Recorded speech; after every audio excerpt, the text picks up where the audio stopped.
Agora vamos entrar no momento de pós-aula.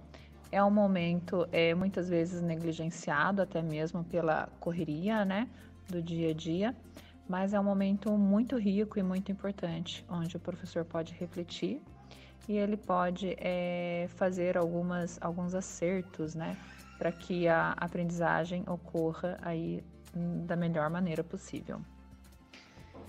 Então é importante, coloquei alguns pontos, né, de reflexão, mas eu sei que há muitos outros. Mas para a gente lembrar aí de alguns, vamos lá. A reflexão sobre a gestão do tempo, né? O número de exercícios foi adequado para a turma? A organização das atividades, a complexidade, será que ela foi muito baixa? Será que ela foi muito alta? Será que a falta de engajamento é pela uma complexidade muito baixa ou muito alta? Então, temos que pensar nisso. A metodologia aplicada, ela deu certo, não deu certo? Precisa de adequações? Deu certo, mas teve alguns pontos ali de atenção que eu preciso fazer algumas mudanças. É permitido, né? Sempre é permitido. Então, quando a gente aplica aí, por exemplo, uma metodologia ativa, a gente percebe que em alguns pontos foi interessante, outros não. É só fazer adequações que melhor se encaixe na sua turma. Organização da sala. A organização dos grupos, se você, por exemplo, trabalhou em grupo, ela foi bacana? Precisa de mudanças? Houve alguma intencionalidade quando você montou os grupos? Ou não, eles escolheram na mesma hora ali entre eles? Como que foi essa organização e o que pode melhorar?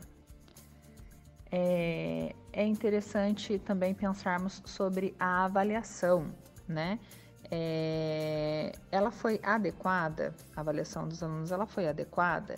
Ela tem demonstrado ao professor o progresso ou regresso individual deste aluno?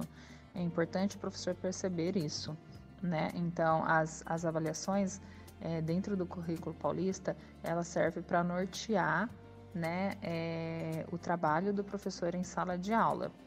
Então, ela tem que demonstrar individualmente o progresso deste aluno ou o regresso, para que o professor consiga atuar.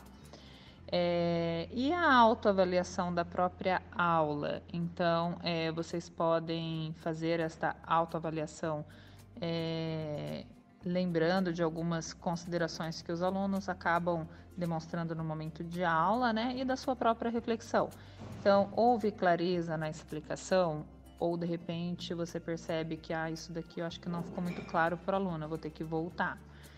Os alunos com grande defasagem ali, né? Será que houve algum passinho à frente? Será que deu para dar uma atenção ou não deu?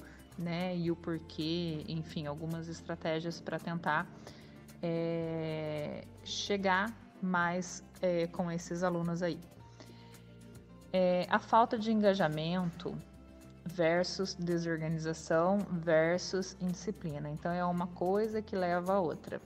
Então, é importante o professor refletir sobre isso, o que ele pode fazer de diferente e conversar entre vocês também é muito importante, né?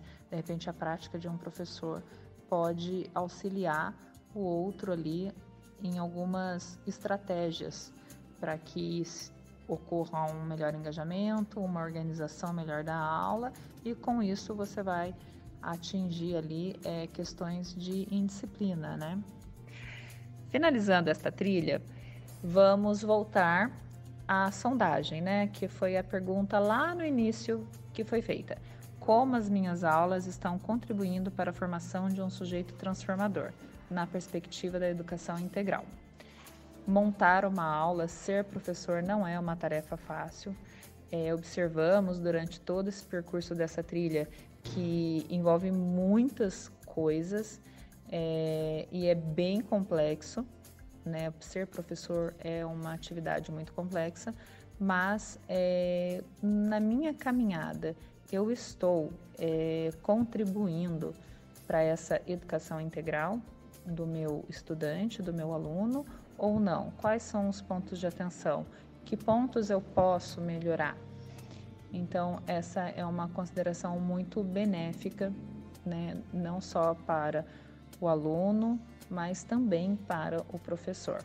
À medida que a gente caminha com essas questões, a sala de aula se torna um ambiente muito mais tranquilo de se trabalhar e muito mais é uma troca, né, entre professor e aluno, muito gratificante. Muito obrigada e até a próxima trilha.